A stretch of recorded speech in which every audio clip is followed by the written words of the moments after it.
Welcome back to Built Before Us. If you have been following this channel, you already know the approach we take here. We do not chase dramatic claims or hidden myths. We look closely at what was built, how it was built, and what that tells us about the people who built it. Today we are looking at European cathedrals. Most of us are taught to see these structures mainly as religious monuments. They are places of worship, symbols of faith, and landmarks tied to political and spiritual power. That view makes sense, and it explains part of the story. But it does not explain everything that is standing in front of us. When you step inside a cathedral, something very specific happens. The space feels balanced. The height, the width, and the length relate to each other in a way that feels deliberate. This is not just decoration. The same proportional relationships appear again and again across different regions and across centuries of construction. This raises a simple question. Why do so many cathedrals follow similar geometric rules, even when they were built by different groups, in different places, and often decades or centuries apart? These buildings were not completed by a single architect with a finished plan. They were built slowly by rotating teams of craftsmen, often without written blueprints in the modern sense. This episode is not about claiming mystical intentions or hidden supernatural messages. We are not assuming that medieval builders were encoding secrets for the future. Instead, we are focusing on something more practical and more interesting. We are looking at repeatable design patterns that can be observed, measured, and compared. If geometry appears consistently, then it likely served a real function. It may have helped builders maintain accuracy.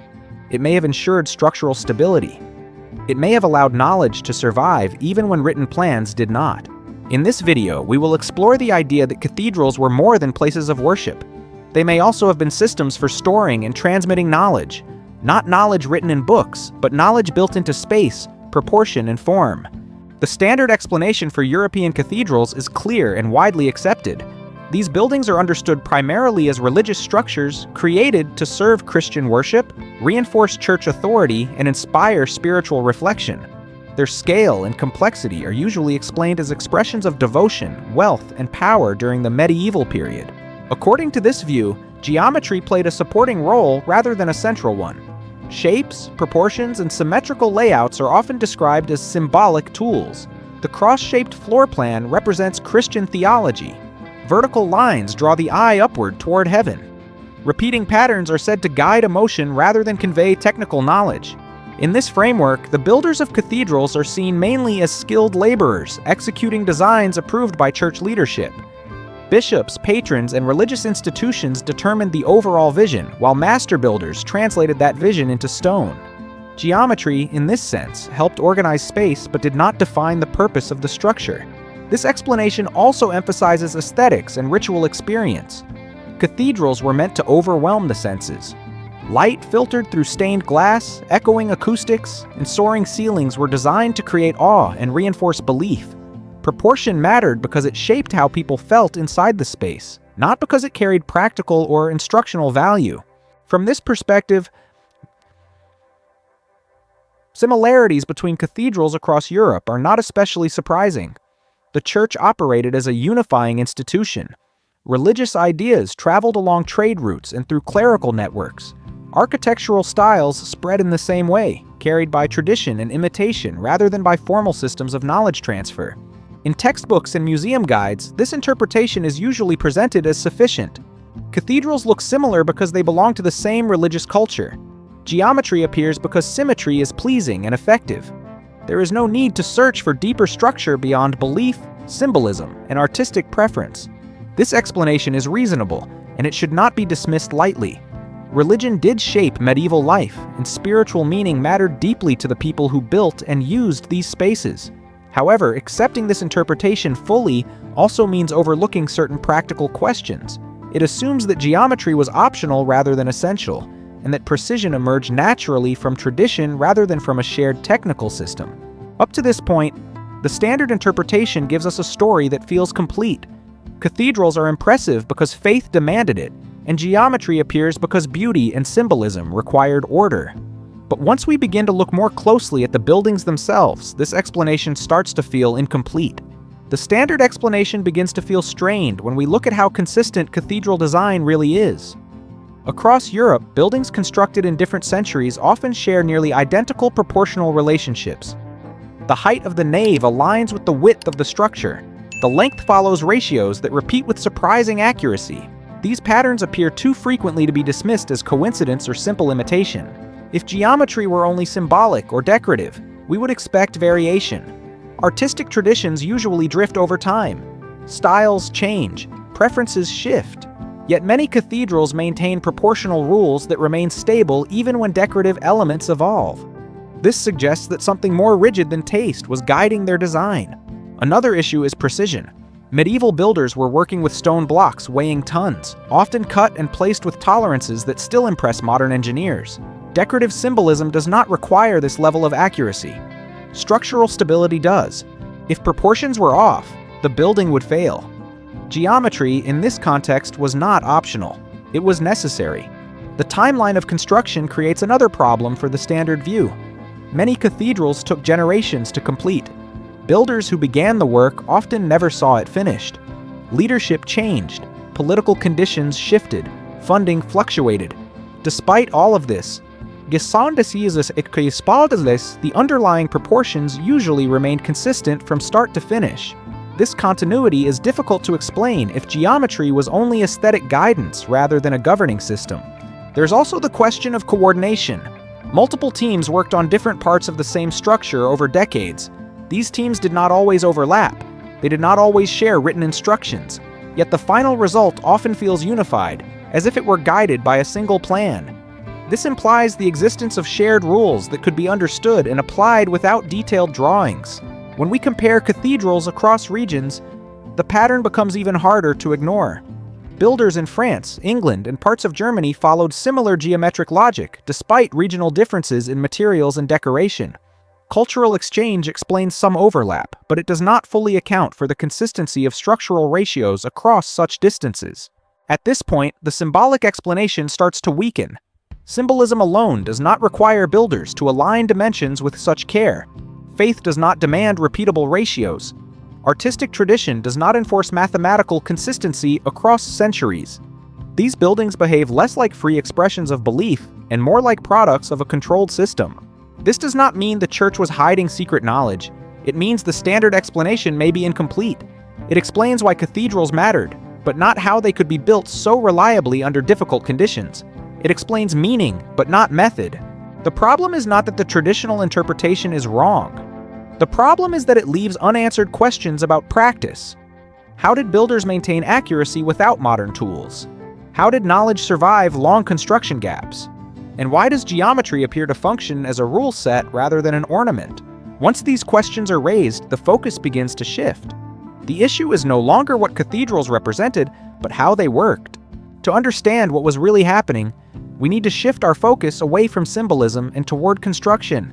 Medieval builders did not have access to modern measuring tools, printed blueprints, or standardized units in the way we understand them today. They worked in conditions where precision had to be achieved through method rather than through instruments. Geometry provided that method. It functioned as a practical system that allowed builders to create accurate structures using simple, repeatable actions. With tools as basic as ropes, wooden rods, compasses, and plumb lines, craftsmen could establish right angles, circles, and proportional divisions directly on the building site. Instead of measuring fixed distances, builders worked with relationships. A line was divided into halves, thirds, or quarters. A circle established a reference for height or width. Once a proportional rule was set, it could be applied again and again without needing written numbers. This allowed accuracy to survive even when units of measurement varied between regions. This approach explains why cathedral dimensions often related to each other rather than to absolute values. The width of the nave might determine the height of the vault. The span of an arch could define the length of a bay.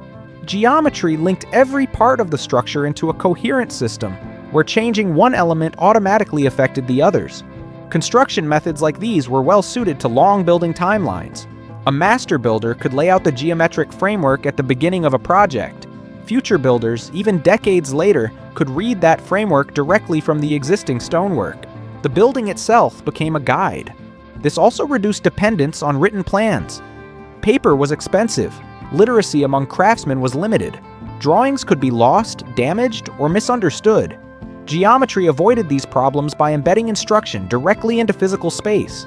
Anyone trained in the system could continue the work without needing detailed explanations. The consistency we see across cathedrals begins to make sense in this context. Builders were not copying appearances, they were applying the same underlying rules. Two buildings might look different on the surface, yet share the same geometric logic beneath. This system also helped manage scale. Cathedrals are massive structures, and small errors can multiply quickly. Geometry acted as a corrective mechanism. If proportions were maintained, alignment stayed intact. Structural forces distributed more evenly. The building could rise higher without collapsing.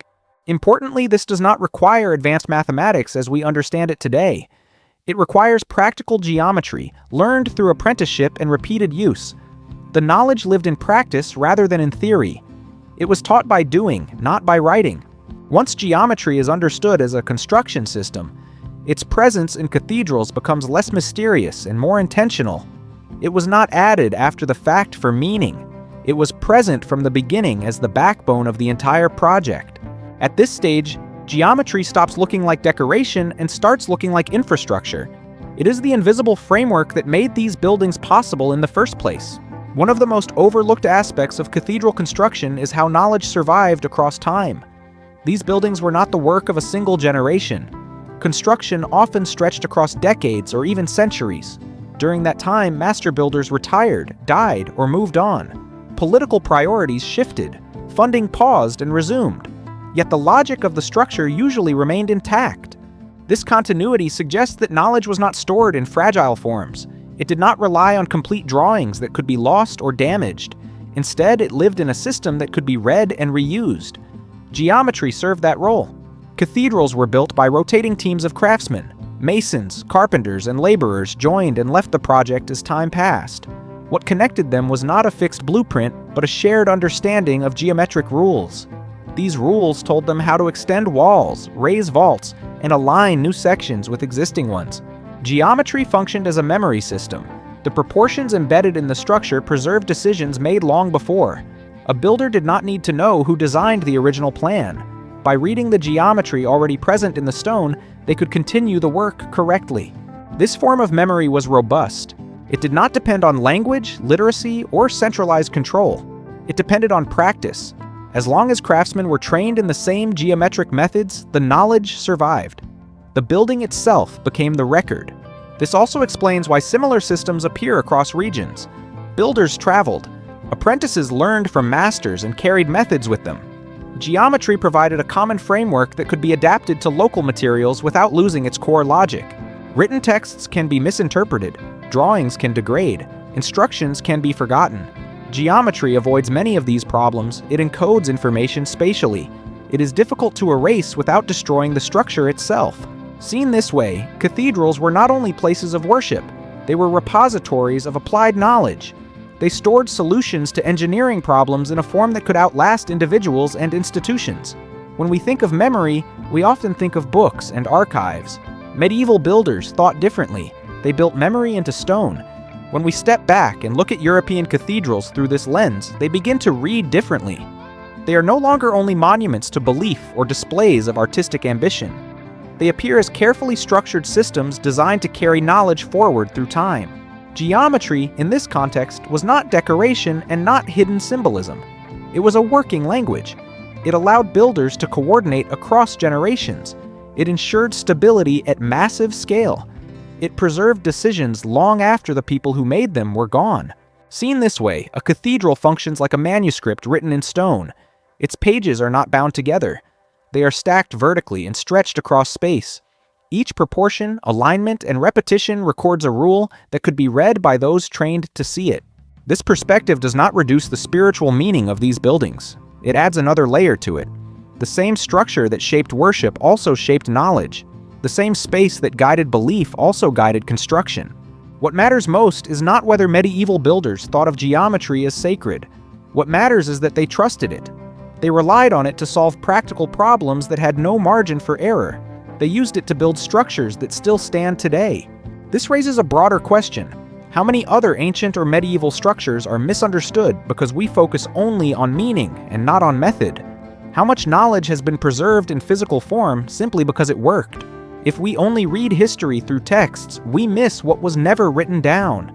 Buildings can store information in ways that documents cannot. They survive wars, collapses, and cultural shifts. They remain readable long after words fade. This is the approach we take on Built Before Us.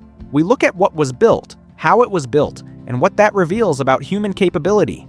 If this perspective helped you see cathedrals differently, consider liking the video so others can find it.